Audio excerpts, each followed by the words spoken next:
Simon commission के विषय में हमने समझा है कि किस तरह से साइमन कमीशन 1928 में भारत आया और फिर साइमन कमीशन का किस तरह से विरोध किया गया।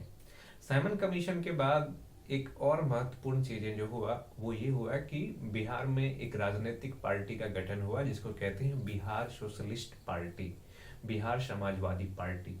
तो बिहार सोशलिस्ट पार्टी का गठन किसके द्वारा हुआ था, कौन कौन नेता इसमें शामिल थे और इस पार्टी के गठन के पीछे का उद्देश्य क्या था, हम इन चीजों को अब समझेंगे। तो बिहार समाजवादी पार्टी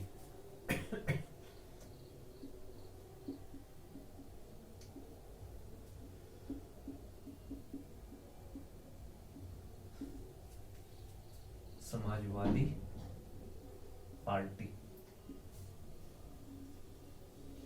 बिहार समाजवादी पार्टी।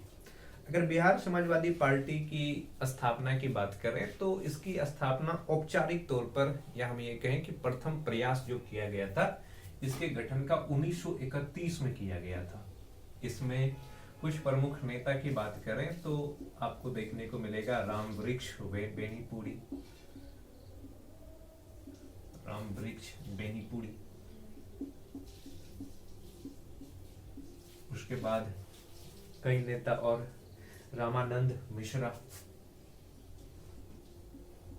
रामानंद मिश्रा और गंगा शरण सिन्हा,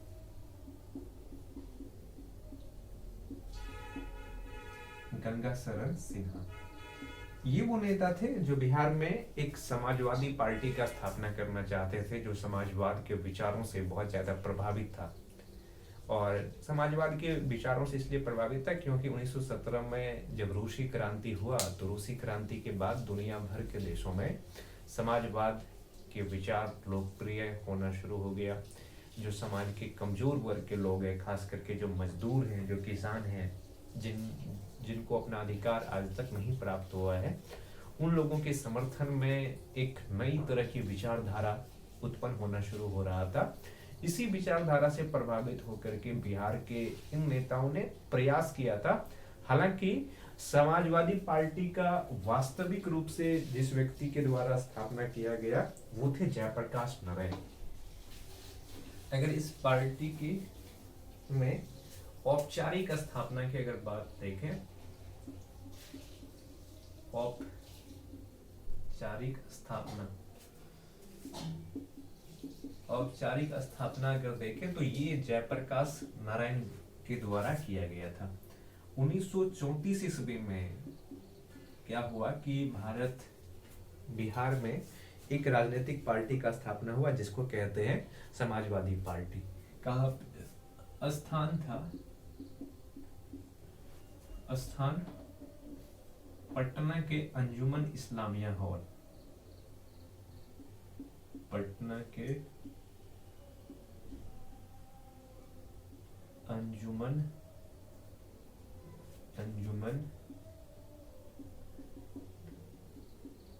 इस्लामिया हॉल, पटना के अंजुमन इस्लामिया हॉल में औपचारिक तौर पर जेपी के नेतृत्व में समाजवादी पार्टी का स्थापना किया गया था और इसके अध्यक्ष बने थे आचार्य नारायण देव। अध्यक्ष से श्री नरेंद्र देव, श्री नरेंद्र देव, और इसका सचिव बनाया गया, सचिव जेपी को, जयप्रकाश नारायण को। और अन्य सदस्य की बात करें, अन्य सदस्य की बात करें तो बाकी के सदस्य जैसे गंगा शरण सिन्हा, राम वृक्ष बेनीपुरी, गंगा शरण सिन्हा, राम वृक्ष बेनीपुरी,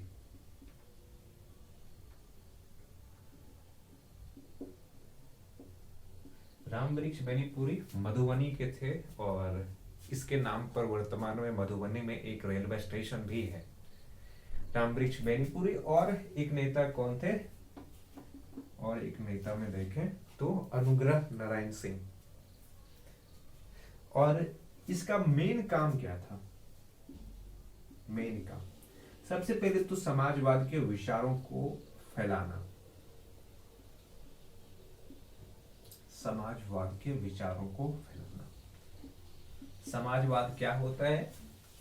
अगर इस पर हम बात करें तो बहुत डिटेल बातें हो सकती है, पर यहाँ पे समझिए कि समाजवाद एक तरह की राजनीतिक और सामाजिक व्यवस्था है जिसमें कि जो संसाधन होता है, संसाधनों पर सार्वजनिक उत्तरदायित्व होता है। किसी के पास व्यक्तिगत कोई संपत्ति नहीं होता है, सभी संपत्ति सार्वजनिक होता है और जो समाज के सभी लोगों पर बराबरी का अधिकार समाज के सभी लोगों का उस पर होता है।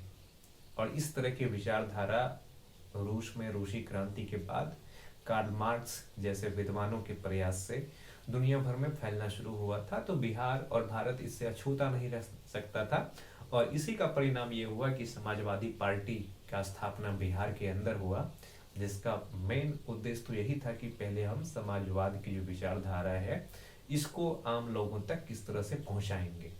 दूसरी तरफ समाजवादी पार्टी का ये भी उद्देश्य था कि समाज के जो कमजोर वर्ग के लोग हैं, खास करके मजदूर एवं किसान के हित के लिए काम करना। हित के लिए काम करना।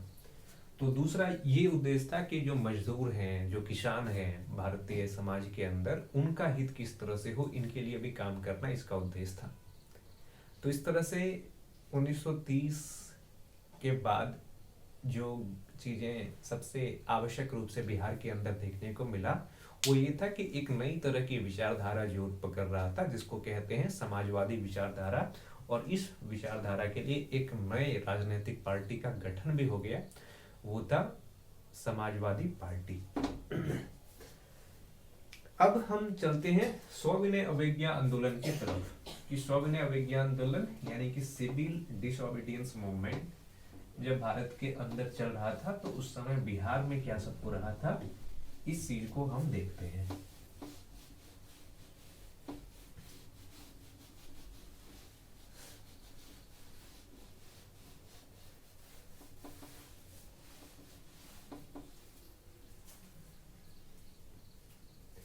सविनय अवज्ञा आंदोलन और बिहार।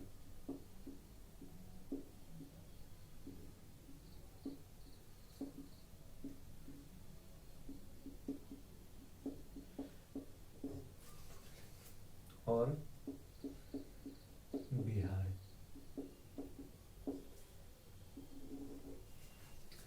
सविनय अवज्ञा आंदोलन की शुरुआत 1930 में होता है और इसके पीछे कई सारे कारण थे जिसको हम समझने की कोशिश करेंगे। अगर हम सविनय अवज्ञा आंदोलन को शुरू होने के पीछे राष्ट्रीय स्तर पर कारण को देखें कि राष्ट्रीय स्तर पर ये क्यों शुरू हुआ, क्यों भारत में ये आंदोलन शुरू हुआ, तो सविनय अवज्ञा आंदोलन शुरू होने के पीछे का जो कारण है उनमें से एक कारण तो यही था कि साइमन कमीशन जो भारत आया था और साइमन कमीशन का रिपोर्ट जिस तरह से लागू हुआ था। साइमन कमीशन का विरोध भारतीय लोग इसलिए कर रहे थे क्योंकि साइमन कमीशन को ये निर्णय करना था कि भारत के अंदर स्वशासन की व्यवस्था किस तरह से लागू होगा और इस स्वशासन की व्यवस्था को लागू करने में एक भी भारतीय उस कमीशन का हिस्सा नहीं था, सदस्य नहीं था। तो भारत के लोगों का पहली नाराजगी तो यही था कि स्वशासन के लिए बात हो रहा है, बात इसलिए हो रहा है कि भारत के लोग अपने ऊपर किस तरह से शासन करेंगे और इस चीज के निर्णय करने में भारतीयों का सहयोग भी नहीं लिया गया, एक भी सदस्य भारतीय नहीं है। फिर इसका मतलब क्या है? मतलब तो यही बनता है कि ब्रिटिश सरकार फिर से हमें धोखा दे रहा है और फिर से हमारी बातों को टाल रहा है। तो साइमन कमीशन को लेकर के तो नाराजगी था ही। इसी दौरान क्या हुआ कि जो युवा नेता थे, खास करके उस समय सुभाष चंद्र बोस, जवाहरलाल नेहरू जैसे नेता, ये लोग स्वशासन से भी बढ़ करके अब पूर्ण स्वराज की मांग करना शुरू कर दिए। और इसके लिए क्या हुआ कि 1929 में अगर आप भारतीय इतिहास को समझते हैं, आधुनिक इतिहास को, तो 1929 में एक बहुत महत्वपूर्ण इवेंट हुआ, घटना हुआ, वो था लाहौर अधिवेशन। 1929 कांग्रेस का लाहौर अधिवेशन।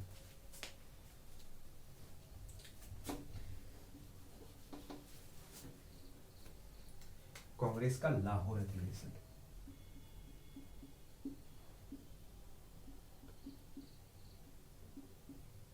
लाहौर अधिवेशन।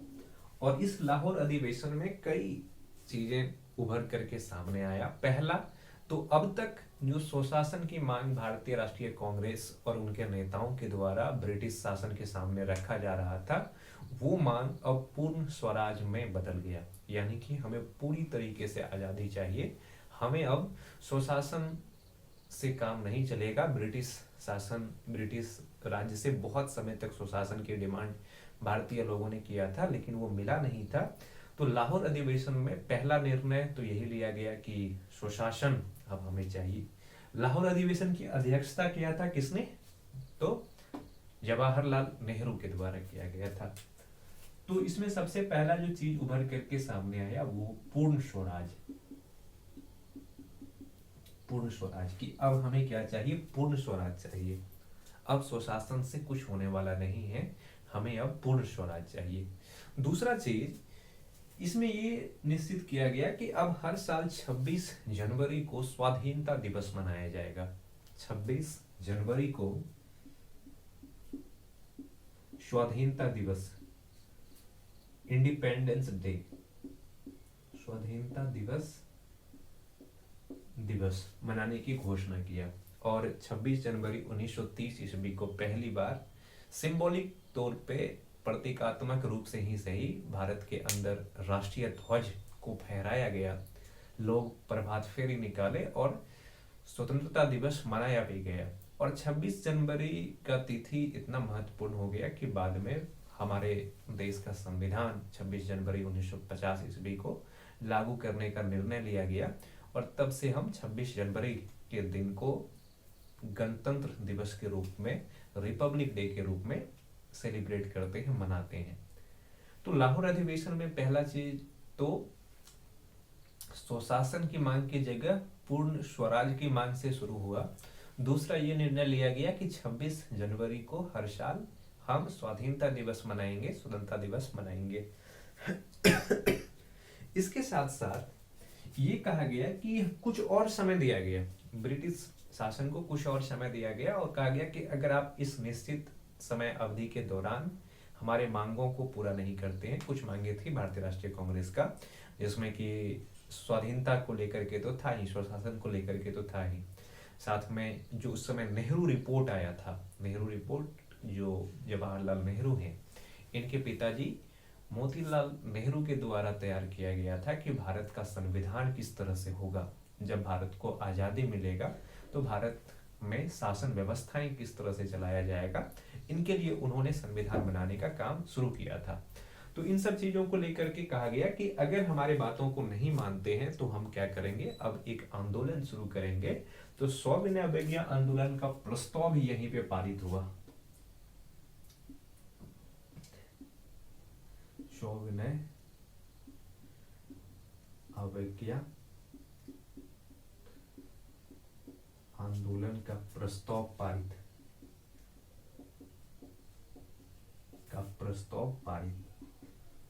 तो इस आंदोलन में जो दूसरे सबसे इंपॉर्टेंट चीज देखने को मिला वो ये कि सविनय अवज्ञा आंदोलन के लिए एक प्रस्ताव पारित हो गया कि अगर ब्रिटिश शासन हमारी बातों को नहीं मानते हैं तो ब्रिटिश शासन के विरुद्ध एक आंदोलन शुरू किया जाएगा और उस आंदोलन को नाम दिया जाएगा सविनय अवज्ञा आंदोलन, सिविल डिसोबीडियंस मूवमेंट।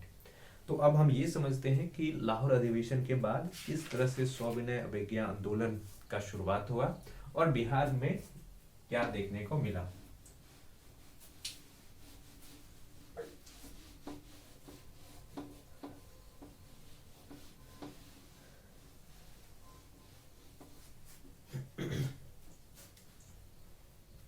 सविनय अवज्ञा आंदोलन शुरू करने का जिम्मेदारी महात्मा गांधी को दिया गया और गांधी जी के नेतृत्व में ही भारतीय राष्ट्रीय कांग्रेस के जो नेता थे वो चाहते थे कि सविनय अवज्ञा आंदोलन शुरू किया जाए। तो गांधी जी ने नमक कानून को केंद्रीय मुद्दा के रूप में चुना। नमक कानून को केंद्रीय मुद्दा के रूप में चुनने के पीछे कारण ये था कि नमक सभी के लिए आवश्यक वस्तुएं हैं, चाहे वो हमारे समाज के गरीब हो अमीर हो, नमक की आवश्यकता हर व्यक्ति को होता है। पर ब्रिटिश सरकार ने क्या किया कि नमक जैसे आवश्यक चीजों पर टैक्स लगा दिया था, और इसके साथ साथ एक चीज ये कहा गया था कि जो आम लोग हैं, यानी कि कोई भी व्यक्ति सरकार के बिना परमिशन के नमक का उत्पादन नहीं कर सकते हैं। भारत में ठीक ठाक समुद्री सीमा है, भारत के बहुत सारे राज्यों का सीमा समंदर से लगता है, तो समंदर के पानी से नमक बनाना बहुत आसान है। पर भारतीय लोगों के लिए मुश्किल अब ये चीज हो गया कि ब्रिटिश कानून को तोड़ने पर उसको सजा दी जाने की बात की जा रही थी। इस मुद्दे को महात्मा गांधी ने केंद्रीय मुद्दा के रूप में चुना और उन्होंने कहा कि सविनय अवज्ञा आंदोलन की शुरुआत नमक कानून जो ब्रिटिश सरकार बनाया है इसके उल्लंघन करके किया जाएगा। तो गांधी जी ने निर्णय क्या लिया? नमक कानून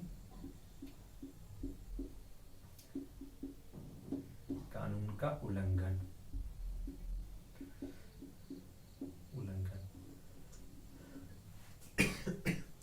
इसके लिए गांधी जी ने क्या किया कि जो गांधी जी साबरमती आश्रम में रहते थे, साबरमती से दांडी तक का यात्रा किया।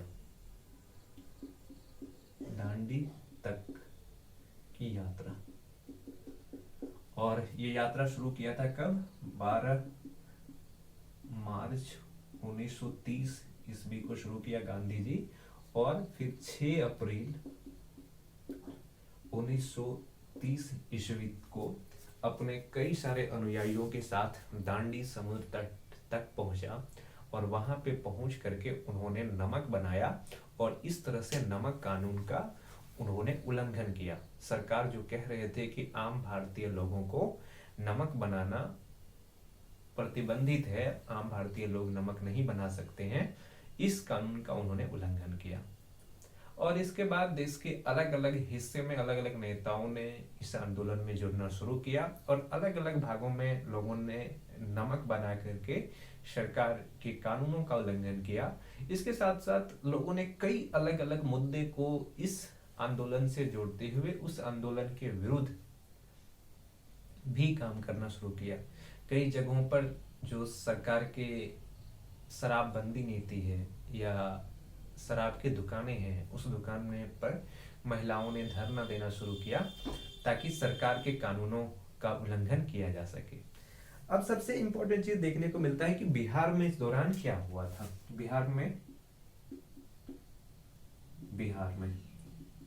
अगर हम बिहार में बात करें तो चूंकि बिहार का सीमा समंदर से नहीं लगता है, क्योंकि उस समय तक बिहार बंगाल से अलग हो चुका था, तो बिहार की सीमा किसी भी समुद्र तट से नहीं लगता है। तो बिहार में सविनय अवज्ञा आंदोलन का सबसे पहले नेतृत्व की जब बात आता है तो नेतृत्व किया गया डॉक्टर राजेंद्र प्रसाद के द्वारा। राजेंद्र प्रसाद के द्वारा नेतृत्व किया गया। और राजेंद्र प्रसाद ने किया क्या कि चूंकि यहाँ पे हमारा सीमा किसी समंदर से नहीं लगता है, तो पटना के जो नखास तालाब है, पटना के नखास तालाब,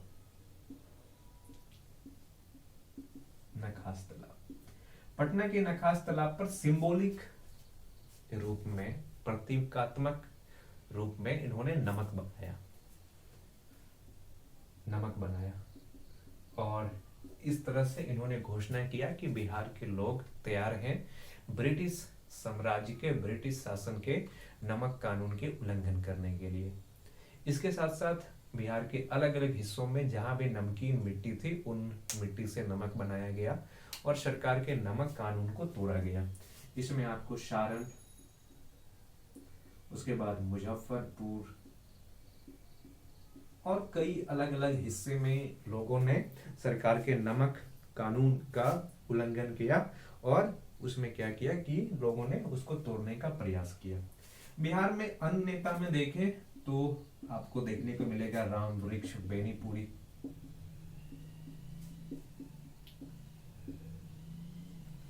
उसके बाद अनुग्रह नारायण सिंह जैसे कई नेता इस आंदोलन में जुड़ते चले गए और सरकार का जो सविनय अवज्ञा आंदोलन है सरकार के विरुद्ध, वो मजबूत होता चला गया। तो इस तरह से सविनय अवज्ञा आंदोलन जो देश में शुरू हुआ था गांधी जी के द्वारा, वो बिहार तक पहुंच गया और बिहार के लोग बड़ी संख्या में इस आंदोलन में जुड़ते चले गए। बिहार के लोग कभी भी किसी चीज में पीछे नहीं रहते हैं, तो इसलिए गांधी जी एक बार जब आंदोलन शुरू किया तो बिहार के अलग अलग भागों में लोगों ने इस आंदोलन को चलाना शुरू किया। यही नहीं, बिहार के कुछ अलग अलग जगहों पर लोगों ने कई स्थानीय मुद्दा को लेकर के भी आंदोलन शुरू कर दिया था। अगर हम उन चीजों को देखें,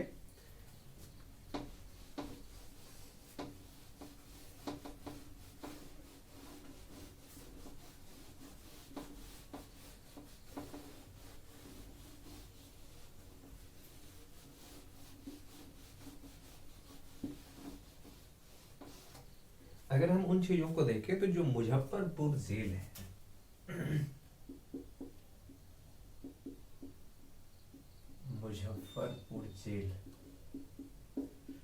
मुजफ्फरपुर जेल के जो कैदी थे उन्होंने नंगी हड़ताल शुरू कर दी।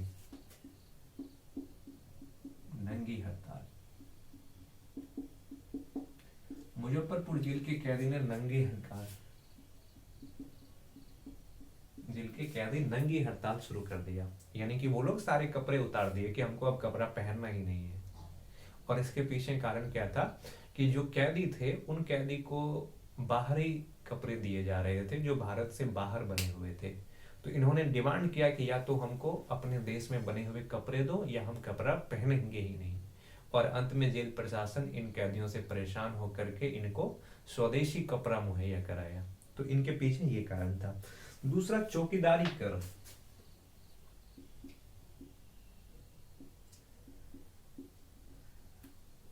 चौकीदारी कर का विरोध। सविनय अवज्ञा आंदोलन के दौरान बिहार के अलग अलग जिले में जैसे मुंगेर, मुजफ्फरपुर, सारण, इन जिले में स्थानीय लोगों ने चौकीदारी कर के विरोध में प्रदर्शन करना शुरू कर दिया था। और इसके पीछे कारण क्या था कि उस समय हर गांव में सुरक्षा के लिए चौकीदार होते थे जो गांव वासियों को सुरक्षा देते थे। और उस चौकीदार को सैलरी जो दिया जाता था वो गांव से ही टैक्स वसूल करके दिया जाता था। पर ये चौकीदार गांव के लोगों की बातें को, गांव के अंदर क्या चल रहा है राष्ट्रीय आंदोलन को लेकर के, इसकी सारी जानकारी ब्रिटिश को दे देते थे। इसके वजह से गांव के लोगों के अंदर इन चौकीदारों के प्रति एक विरोध की भावना उत्पन्न हुआ और कई जगहों पर इन चौकीदारों के बहिष्कार करने की बात किया गया।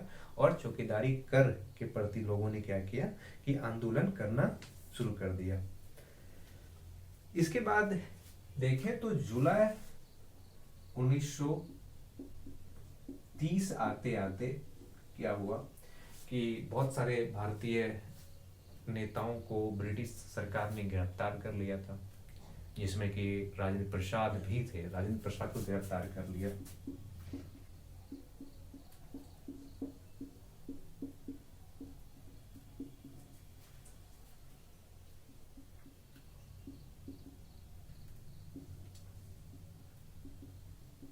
और जब राजेंद्र प्रसाद को गिरफ्तार कर लिया तो इसके उत्तराधिकारी के